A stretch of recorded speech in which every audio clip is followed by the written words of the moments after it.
Bonjour à tout le monde. Aujourd'hui, c'est le 2 mars 2023. 2 mars, ça veut dire que nous sommes juste à peu près à 19 jours, 20 jours finalement du printemps.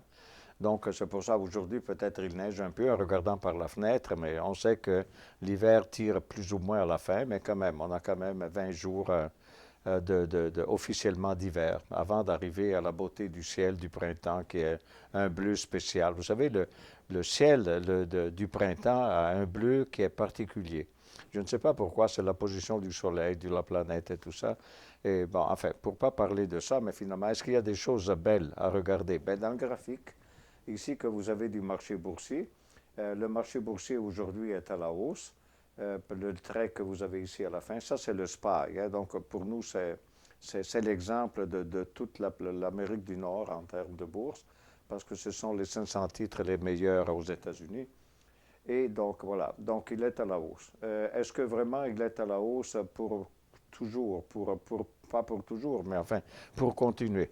On espère parce que on pense que finalement la hausse des taux d'intérêt, on l'a déjà faite. On pense aussi que peut-être on ralentit cette hausse des taux d'intérêt ou même on arrête pendant quelque temps. Et ça, c'est dans la volonté de M. Powell. On sait que M. Powell, dans le passé, n'a pas été très brillant. Finalement, à dire, oh, on n'a pas d'inflation, ça va se calmer tout seul. Puis finalement, il a dit, ah non, on a l'inflation, un an après.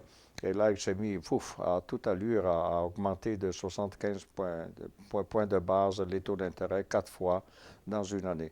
Est-ce que là, on espère qu'il va se calmer. C'est ça que ça veut dire. Mais au Canada, on a, je pense, la semaine prochaine, on aura la déclaration, donc éventuellement, si on a une hausse des taux d'intérêt au Canada, avec de la part de la Banque centrale du Canada. On suppose que le monsieur de la Banque centrale n'augmente pas les taux d'intérêt, donc il fait un relâche en quelque sorte. Finalement, donc, tout est beau, ça rappelle le printemps. Mais de quoi on parle aujourd'hui? Aujourd'hui, on parle de la vélocité de la monnaie.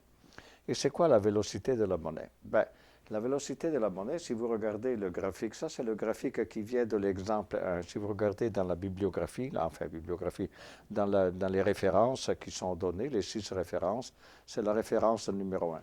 Ça vient donc de la Réserve fédérale de Saint-Louis et c'est le FRED. FRED, c'est un acronyme pour dire qu'ils font des statistiques.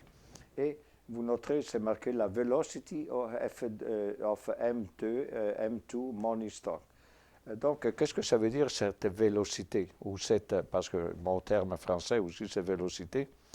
C'est quoi la vélocité de la monnaie? C'est combien de fois le même dollar change de main et ça indique finalement les transactions. C'est-à-dire quand les gens achètent quelque chose et d'autres les vendent et puis tout ça, ça crée un mouvement de dollars finalement et on veut savoir quelle est la vitesse avec laquelle la monnaie circule.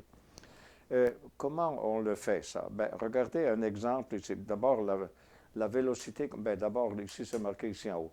C'est le nombre de fois que le dollar est utilisé pour acheter des biens et services au cours d'une période donnée. Parfait. Donc, c'est un lien entre la masse monétaire et l'économie. Et comment était-ce la formule? Regardez, c'est le produit national brut ou le PIB finalement. Là, ça dépend des sources d'information. C'est le PIB ou le produit national brut qui englobe aussi les revenus de l'étranger, divisé la masse monétaire M2. La M2, c'est la forme la plus ample finalement d'argent créé par une banque centrale et par les banques et puis tout ça, et par les épargnes des gens et tout ça. Donc finalement, la formule est celle-là. Et je voulais vous donner un exemple. À quoi ça sert finalement cette vélocité-là? Bien, regardez d'abord la formule. La formule, il dit c'est le PNB divisé le M2. Donc si on augmente beaucoup la masse monétaire, mais le PNB ne grandit pas, ben, la formule montre une baisse dans la vélocité de la masse monétaire du dollar. Donc, pas de la masse monétaire, mais du dollar, de la rotation du dollar. Finalement, qu'est-ce que ça veut dire quand la vitesse augmente de la circulation de la monnaie? C'est que ça veut dire que c'est bon pour l'économie en général.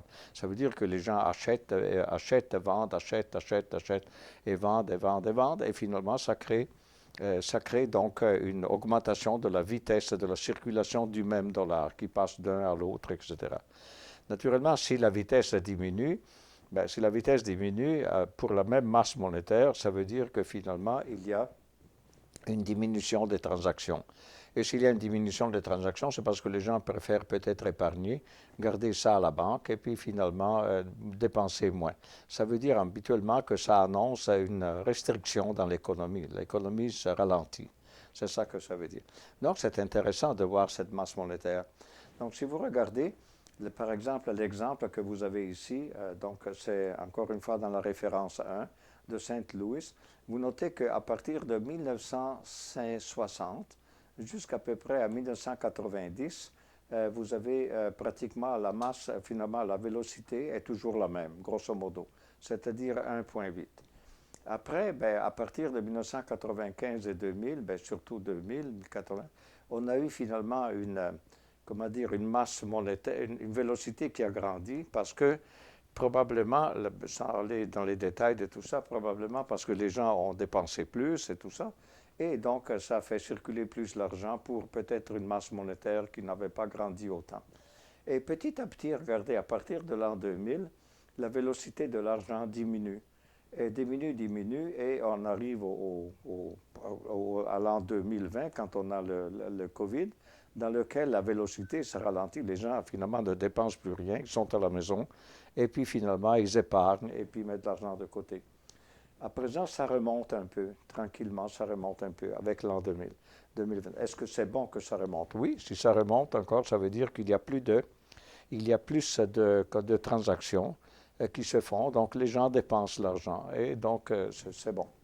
À présent, je vous donne un exemple, c'est quoi de cette vélocité?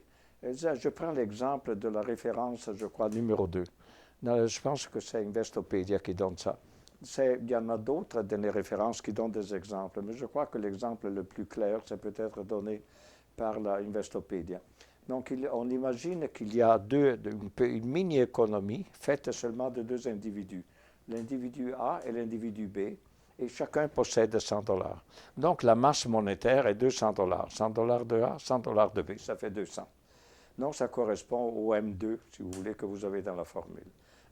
Donc, on fait l'hypothèse que A2 ici, A, achète de B 100 dollars de biens, peu importe c'est quoi ces biens-là. Et B, maintenant, possède 200 dollars, parce qu'il avait son 100 dollars de départ, plus le 100 dollars qui lui vient de A.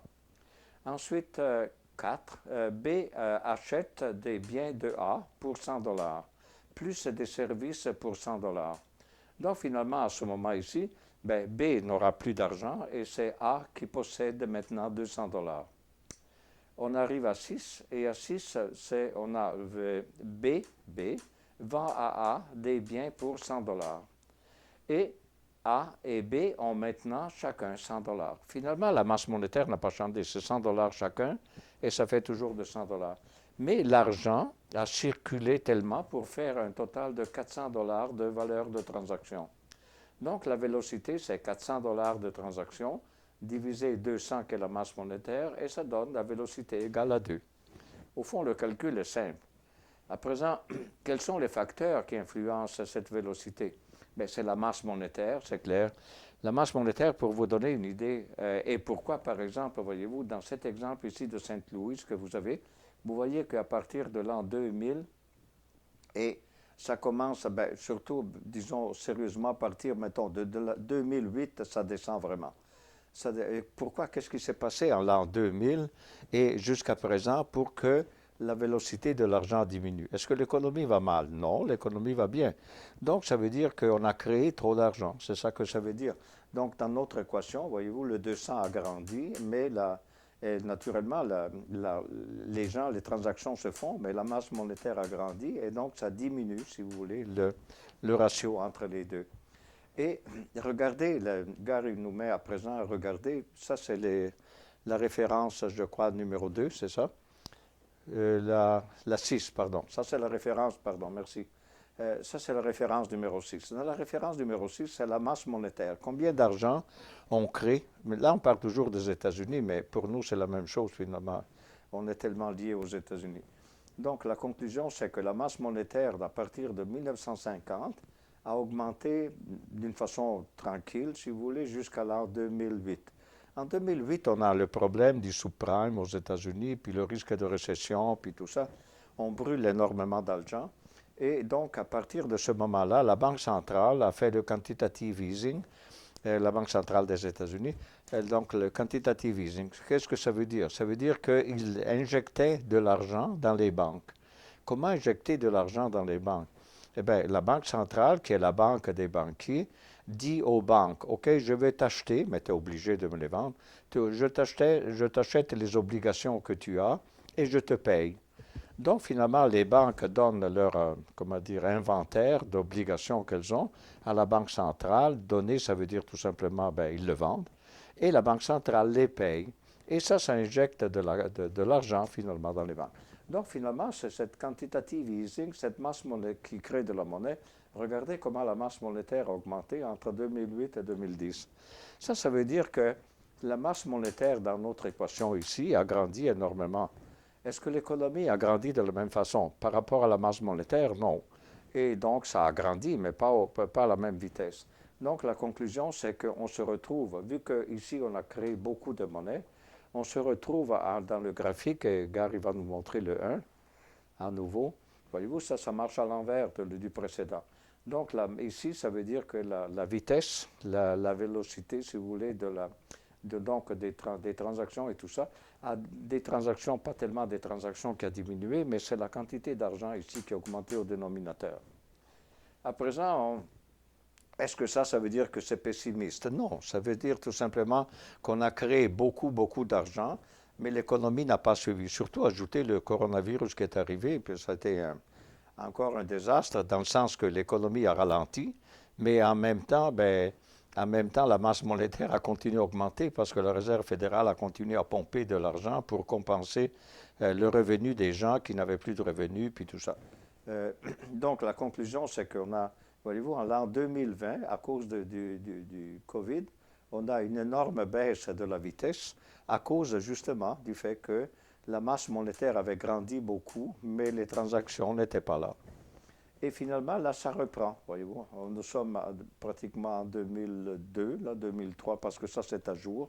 Et voyez-vous, ça remonte. Ça, c'est un bon signe comme tel.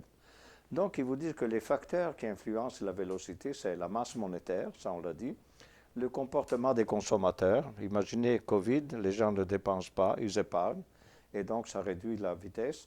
Système de paiement, les crédits des banques et les services bancaires.